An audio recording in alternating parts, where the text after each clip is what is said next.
So here we are. After Saturday's defeat coming at the hands of the Green Bay Packers, we now may have more questions than we have gotten answers throughout the preseason. There are so many things, so many moving parts with this Ravens team that we do not know. But the one thing that we do know is by tomorrow at 4 p.m., the final 53 roster will be announced for the Baltimore Ravens. So I am here today to tell you my prediction for what I believe are going to be the 53 Baltimore Ravens as the start of the season begins. So, of course, this roster is going to change because some people are going to come off the IR. They're going to make some moves, some cuts, certain things like that. But as it stands currently, these are going to be the 53 individuals that I believe are going to make up the initial iteration of the 2024 Baltimore Ravens. So without further delay, let's just jump right into it and find out who these 53 individuals are going to be. Starting off with the quarterback position, of course, no doubt, QB1, best QB in the league, it has got to be Lamar Jackson, holding things down for us for the 7th straight year. Then behind him is going to be backup Josh Johnson. He's been up and down this preseason, but he's had pretty decent games the last 2 showings. I'm not sure if the Ravens are going to look for other teams' cuts to maybe fill this position, maybe a Snoop, maybe Tannehill, who knows, but I guess for right now they feel comfortable with him. Now, bonus for the 3rd quarterback spot, I'm going to give that to Emory Jones. I think that Dennis Leary, and I know his name's not Dennis, but Dennis Leary played himself out of a job. And 3rd quarterback, the emergency quarterback, does not have to be put on a roster. He can just be on the practice squad and if needed, be elevated during games. That's one of the new rules that they have. And I think that Emory Jones has taken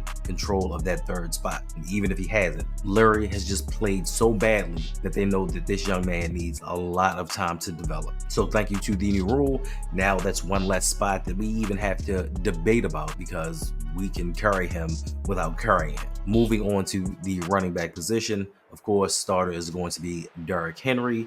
And for right now, behind him is going to be Justice I Can't Block a Soul Hill.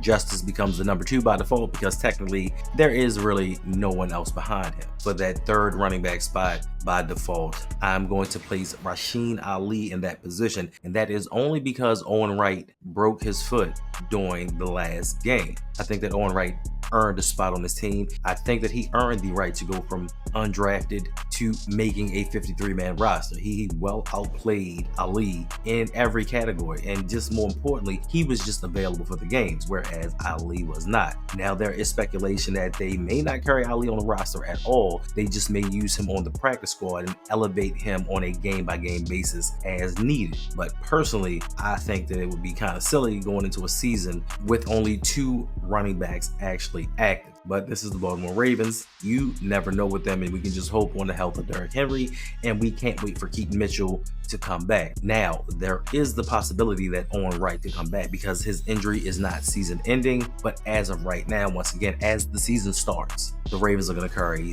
3 running backs, and one of them just snuck in there. Then we slot at fullback, tight end, whatever you want to call him. But for right now, we're just going to slot him in as a fullback. And of course, somehow still has a job. Hard R Ricard. Don't even know why fullback is still a thing, but there you go. Hard R Ricard. Then moving on to the wide receiver position, of course, we're going to start off with Zay Flowers coming in as the Ravens' number 1 wide receiver, coming off an impressive rookie campaign. Now I think he's ready to lead this team and break that 1,000-yard threshold. Then alongside him, of course, we have Rashad Bateman trying to overcome the stigma of being injured, being kind of useless in this offense. This could possibly be the breakout season for him. We don't know yet. We've been saying this for years with a lot of players. We've been saying this is the year that they're going to break out. Hundreds have speculated that this guy is going to be the outstanding player, the one that exceeds expectations, and it never happens. But we can hope for the best, as this wide receiver core is lackluster, and if Bateman provides us with nothing, we're dead in the water. Next up, we have Hands of Stone Nelson Aguilar, who managed to finagle another 1-year deal to possibly be wide receiver number 3. But for the money that they're paying him, I guess it could be worth it. I just know with OBJ not being here, Aguilar's targets and yards should increase. Like, his numbers should be better from last year, being that we don't have a dominant receiver as Odell Beckham that needs his target. So there is that. Then we have Tylan Wallace coming into the last year of his contract. I think he's thoroughly outplayed every wide receiver in the preseason on the Ravens roster, possibly, and he actually earned a spot this year. We all know how Ravens preseason stars translate to the regular season, but as of right now, he has done enough to make this team and show that he can be a viable option in the passing game. The next wide receiver we're going to bring up is, I want my baby back, baby back, baby back, baby back, baby back, baby back ribs. Oh, damn, no, sorry.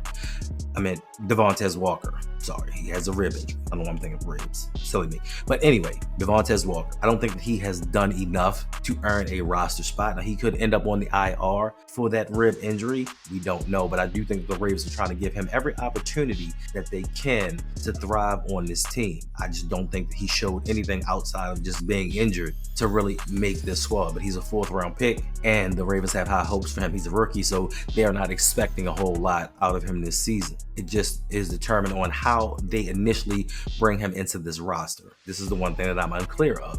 And last but not least comes the first surprise to me making the Baltimore Ravens roster. A lot of people think that it is going to be Deontay Hardy that's going to take that 6th wide receiver position because of his return abilities. But to me, lackluster. While other people showed flashes, I watched other games and saw people just break tackles and do certain things. Deontay Hardy has not looked that spectacular to me. Even the fact that during the whole offseason, he was mostly not there or hurt, and he hasn't shown the Ravens anything. And I know that he has guaranteed money, which is like $1 million. To the Ravens, that ain't nothing because they spend like 10 times that in dead money for no reason. So why not give a guy $1 million and let him be on his merry way? But the last spot for me is going to be Dayton Wade. Now, understandably, a lot of people feel that he could be put on the practice squad and elevated later on, but I do think that he's shown enough to me personally, just to me, to be afforded a spot to actually get included in this offense and see what he can do versus real NFL competition. So Dayton Wade, congratulations for making the team. Now as we move to the tight ends, of course, it's really no surprise here. We have our 3 tight ends. We have Mark Andrews, Isaiah Likely, and Charlie Kolar. Nothing special, no surprises. 3 tight ends make the roster and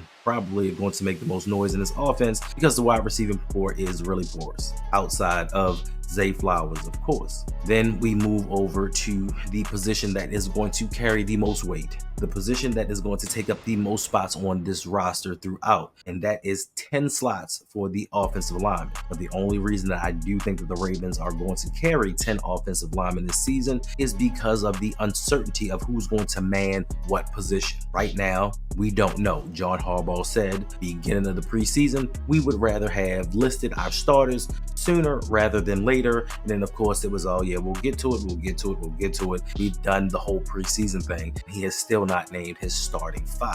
So with that uncertainty, I think the Ravens are just going to bring people in, and it's going to be kind of a blind taste test like back in the day when they did the Coke versus Pepsi thing. They're just going to blindly put offensive linemen out there and listen to see if they hear somebody going, oh no, he got beat. And then that's their guy.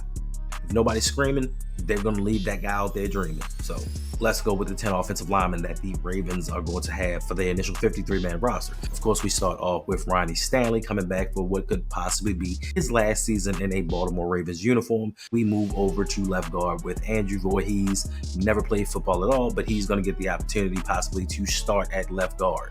Wasn't to me that impressive during the preseason, but hey, what else we got and who else we going to put there? Really hard to say. Then we have Tyler Linderbaum, and he is actually injured. We don't know if he's going to be ready for the first game, but we know that our Pro Bowl center is going to make the team, of course. Then we move over to right guard where we have Daniel Faalele. Somehow, there are some times in life where you just trip up and fall into a jog. It's like, hey, where'd that come from? All right, I'll take that. And that is Daniel Faalele. Somehow, with his horrid play, he may end up being the Ravens' starting right guard. Then coming in at right tackle, we have rookie Roger Rosengarten. Has been spectacular, but I do believe throughout the preseason he's been steady for the most part. And once again, we do not have very many options behind him. And as far as the backups go, we have the plastic Swiss Army knife, Patrick McCarry. Fill in any position and do well for a few snaps, but who knows? Hey, he could end up being the right tackle or left guard or right guard or starting center until Linderbaum comes back. No direction. And we have Ben Cleveland, who you all told me was starter material coming into the season. We're so glad that he was getting his opportunity to play. He is buried so deep in the depth chart, technically, theoretically, that he can actually look to the left and right and find buried government secrets. but you never know. He may go from the doghouse to the starting lineup. That's how truly unprepared the Ravens were when constructing this offensive line. You can be the worst player, but still start. Who knows? Baltimore Ravens, right? Baltimore Ravens. Then you have Saleh, who, for all intents and purposes, I don't know why he still has a job. But we need big bodies. We need people to say, hey, we're trying. Look, we're trying. We're attempting to protect Lamar. Look at all these big guys we got. Look at all these bodyguards we're putting around. They can't play, but, we're doing it. And we have rookie Nick Samak, and he's injured. Don't know the extent of his injury, so he could go on to the IR, or he could actually be starting. Because if Linderbaum is not ready, he may be the starting center going into the Kansas City Chiefs game. Who knew? A lot of us didn't even think he was going to make this team, but once again, we didn't prepare for this season like we were serious about winning the Super Bowl when it came to this offensive line. And last but not least, starting left tackle during the Green Bay Packers game, future, I don't know, Josh Jones. So to round out the 10 participants on the offensive line, Josh Jones,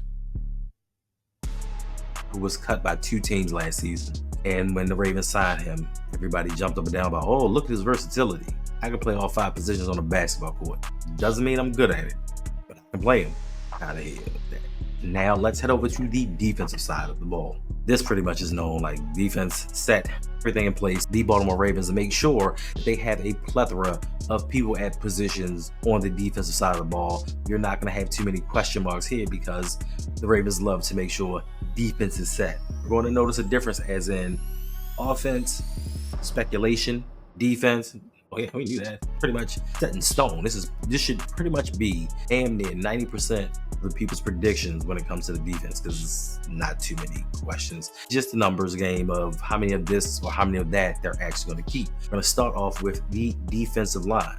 Of course, it starts off with Justin Madubuike. Hopefully he can continue being an all-pro, a pro bowler, coming off of signing for that new $98 million. Let's hope he continues to grow and actually earn that money. Also, of course, we're going to have Michael Pierce in the mix. Then comes Travis Jones, Roderick Washington, and a guy that's come back from the dead more than Count Dracula, Brent Urban. Moving on to the outside linebackers or edge rushers. Start off with Odafe Owe, who technically, I guess, is the leader of this unit. This is the guy that we're looking to lead the team in sacks, to bring the most pressures. Next to him, as far as outside linebackers go, we go with Kyle Van Noy, entering his 27th season, coming off a very career year. Hopefully, he can do exactly what he did last season. Then we have Tavius Robinson. Once again, apologize. The kid can play. I was wrong. I have no problem saying I'm wrong. I have no problem with repeating that I was wrong about Tavius Robinson. He's the baller. Give him that. Then we have, bringing up the rear, David Ojabo. Hopefully he's healthy. Hopefully he will be able to contribute to this team this year instead of continuously stealing money. Then last but not least, we have Adisa Isaac, who has been hurt throughout much of the offseason, but is going to be relied upon to be a pass rusher for the Baltimore Ravens.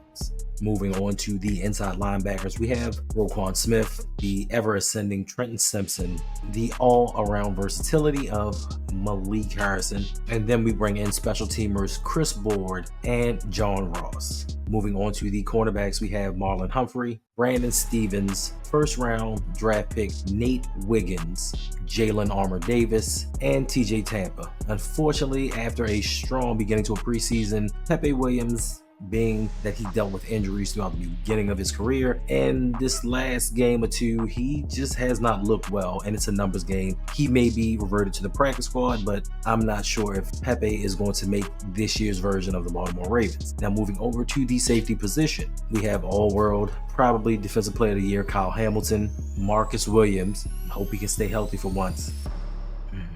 The newly acquired Eddie Jackson, Darius Washington, and Bo Braid. Sanusi Kane was a possibility for keeping a sixth safety, but I think that the Ravens are going to utilize him a little bit more with him being a practice squad participant. That way they can develop him, continue to keep him around just in case someone gets injured and they need to bring him in later. And that also frees up a spot for another position that is more of a need. And then of course we have the special teamers. We have long snapper Nick Moore, punter Jordan Stout, and of course future Ring of Honor kicker Justin Tucker. So for that rounds out the Ravens 53-man roster, which they have a little over 24 hours to get down to. It is going to be a frenzied next day So we'll just sit back and see what the Ravens do. But along with assembling this 53-man roster, the Ravens have one more task that they need to do.